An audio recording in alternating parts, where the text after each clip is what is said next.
بسم اللہ الرحمن الرحیم۔ لیلۃ القدر کی فضیلت و اہمیت۔ ایک موقع پر سرور کائنات صلی اللہ علیہ وسلم نے بنی اسرائیل کے ایک عابد و مجاہد کا واقعہ بیان فرمایا جس نے 1000 ماہ اس طرح گزارے کہ دن کو جہاد میں گزارتا اور رات کو اللہ کی عبادت و مناجات میں بسر کرتا۔ صحابہ کرام کو یہ سن کر تعجب ہوا اور حسرت بھی۔ تعجب اس مجاہد کی ہمت و ریاضت اور حیرت پر، اپنی حالت پر۔ کاش ہماری عمر بھی ایسی ہی طویل ہوتی تو ہم بھی اتنا طویل وقت رائے خدا پر صرف کر دیتے اور اپنے مالک کے کرم کے مستحق ٹھہرتے، لیکن اپنی طویل عمر کے اختصار کے بعد 1000 کوشش کرے سابقہ امتوں کے خوش نصیب لوگوں کے ہم پلہ کیسے ہو سکتے ہیں جنہوں نے ہزار مہینے بلغ تک عبادت و جہاد کا حق ادا کیا۔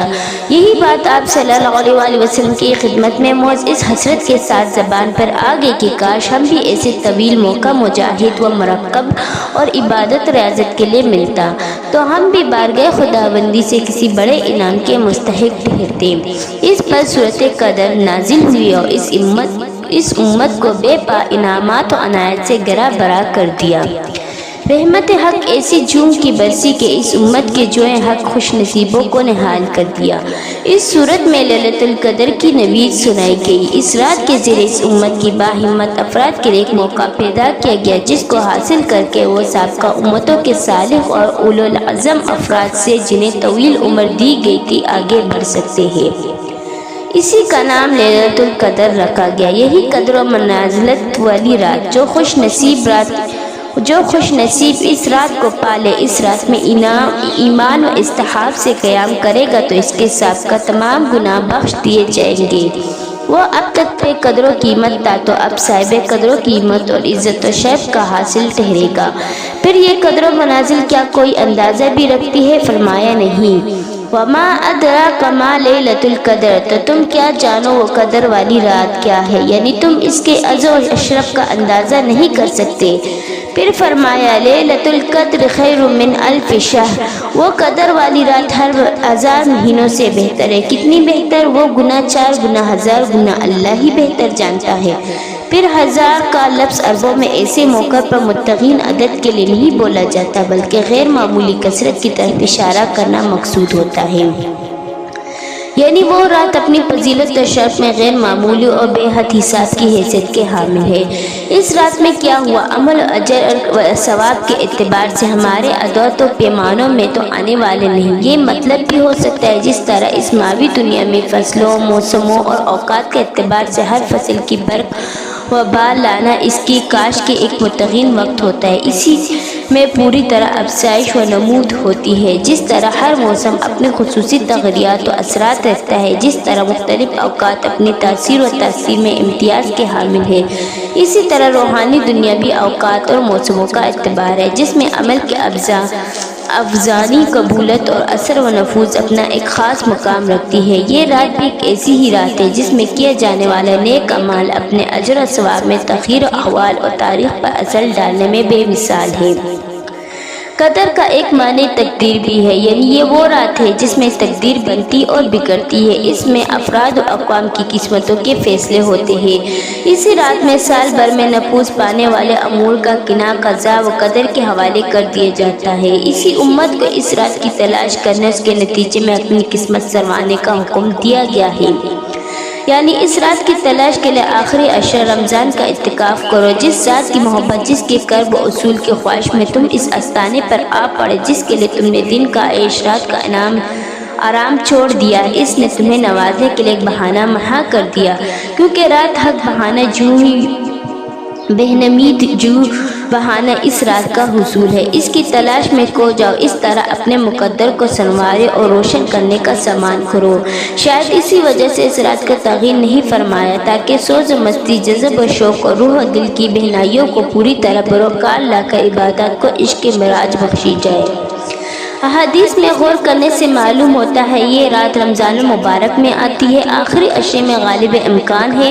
اکثر وقوع کا اس کا طاق راتیں یعنی 21، 23، 25، 27 اور 29 میں ہوا ہے، اس لیے نبی پاک صلی اللہ علیہ وسلم مختلف مواقع پر مختلف راتوں کی طرف اشارہ فرمایا۔ صحابہ کرام رضی اللہ عنہ سے مختلف راتوں میں اس رات کا وقوع وقوع ملا ہے کہ 27ویں شب میں صحابہ کرام نے فرمایا اسے زیادہ پایا ہے۔ حضرت ابن ابی کعب تو حتمی طور پر اس کا ذکر فرمائے، یعنی زیادہ امکان 27ویں شب میں۔ حقیقت یہ ہے کہ لیلۃ القدر آخری عشرے کی طاق رات میں دائرہ کیا گیا ہے، کبھی کسی رات میں آتی ہے اور کبھی کسی رات میں، اس لیے پورے عشرے میں اسے تلاش کرنے کا حکم دیا ہے۔ اللہ تعالیٰ اور اس کے رسول صلی اللہ علیہ وآلہ وسلم ہمیشہ کمزوروں پر نظر کرم فرماتے، اس لیے حضور اکرم صلی اللہ علیہ وآلہ وسلم نے فرمایا اگر کسی نے اس رات میں عشاء و فجر کی نماز باجماعت ادا کی تو اس نے اس رات کی فضیلت کو پا لیا۔ یعنی یوں تو یہ رات اپنے مالک و خالق کی محبت میں پگھلنے کی رات ہے، لیکن جو شخص یہ نہیں کر سکتا اسے کم سے کم نماز باجماعت کی پابندی تو کرنا چاہیے۔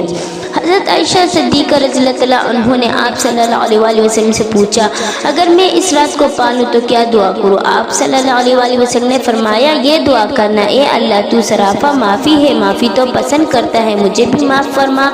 اللہ اکبر، غور فرمائے، ایک شخص اپنی بندگی کا سارا اثاث اپنے خالق و مالک کے آستانے پر نچھاور کر دیتا ہے، رات دن اسی کے عشق میں جلتا ہے، اسی کی تلاش اور حصول تقریب میں راتوں کو جاگتا ہے، اس کا نصیب باور کر دے اور اس رات کو پا لیتا ہے۔ اب یہ موقع ہے کہ وہ عشق و مستی کے اس لمحے میں سرشار ہو کر جھوم اٹھے اور اپنے مقدر پر ناز کرائے، مگر اس موقع پر اسے صرف معافی مانگنے کی تعلیم دی گئی ہے، یعنی اسے سکھایا جاتا ہے کہ تمہیں یہ بات کبھی نہیں بولنا چاہیے کہ تم ہزار جتن کرو تمہارے عمل کبھی نسا خطا سے پاک نہیں ہو سکتے، تم بھی اس بارگاہ اعلیٰ کے لائق عمل پیش نہیں کر سکتے، اس لیے اس راستے کے شنا و جتن آگے بڑھتے ہیں، اسی عاجزی و فریبی کے پیکر بن جاتے ہیں، کیونکہ اس راہ کا اصل سرمایہ یہی ہے۔ اس رات سے متعلق بعض لوگ یہ سوچتے ہیں کہ اختلاف و مطالعہ کی وجہ سے ہر جگہ رات کا ایک وقت میں ہونا ممکن نہیں، جبکہ مکہ معظمہ میں رات ہوگی، اس وقت دنیا کے بہت سے ممالک میں دن ہوگا، مگر یہ کیسے ممکن؟ اس رات کے فضائل، اس کی برکتوں سے تمام ممالک کے لوگ یکساں فیضیاب ہو۔ جہاں رات ہوگی وہاں اس کے لیے رات کی فضیلت کو پا سکتے ہیں، جہاں دن ہوگی وہ اس سے محروم ہو جائیں گے۔ اگر غور کیا جائے تو اس کے مختلف توجہات ممکن ہیں۔ مثلا رات کی حقیقت کیا ہے؟ زمین کی کسی کا حصہ سورج کے سامنے سے ہٹ گیا ہے، کیونکہ جب سورج کی کرنیں زمین کے اس قطع تک نہیں پہنچے گی تو وہاں اندھیرا یعنی رات ہوگی۔ اور دن کی حقیقت کیا ہے؟ کسی قطع زمین کا سورج کے سامنے آ کر سورج کی کرنوں سے منور ہو جانا۔ اور یہ ایک حقیقت کہ زمین اپنے گرد و حرکت کرتی اور گھومتی ہے، اس لحاظ سے زمین کا جو حصہ سورج کے سامنے آتا ہے وہاں دن طلوع ہوتا ہے، باقی حصوں میں رات ہوگی۔ پھر یہ مسلسل گھومنے کی وجہ سے رات پیچھے ہٹ جاتی ہے، دن پھیلتا ہے۔ زمین کی روشن حصے جب زمین کی حرکت کی وجہ سے سورج کے سامنے سے ہٹ جاتے تو وہاں رات طاری ہوتی ہے۔ اس طرح رات اور دن کا یہ عمل مسلسل جاری رہتا ہے، یعنی رات دن پر لپٹتی ہے اور دن رات پر۔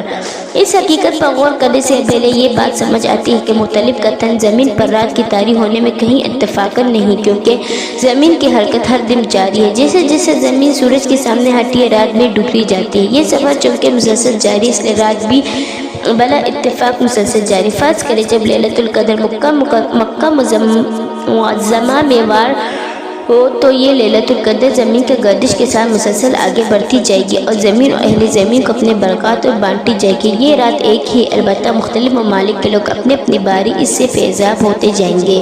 گویا یہ خیر و برکت کی ایک ٹرین ہے، یہ ایک ہی، البتہ ہر اسٹیشن پر منتظر لوگ اس کے وہاں پہنچنے پر اس پر سوار ہو جائیں گے۔ ابھی آپ نے پڑھا رات دن ایک دوسرے پر لپیٹ میں آتے، اس طرح ایک دوسرے سے بالکل متفق نہیں ہوتے، اس لیے تو توجہ بھی اہل عمل کے لیے ہے کہ عربی زبان میں اکثر رات کا لفظ دن اور رات کے مجمع کے لیے بولا جاتا ہے، اس لیے رمضان تاریخوں میں سے جو تاریخ بھی دنیا کے کسی بھی حصے میں ہو، اس سے پہلی والی رات وہاں کے لیے شب قدر ہو سکتی ہے۔ اور تیسری بات جو سب سے زیادہ محکم ہے وہ یہ ہے کہ آج کے اعتبار سے جو رات شب قدر قرار پائے اسی جگہ اسی رات میں شب قدر کی برکات حاصل ہوگی۔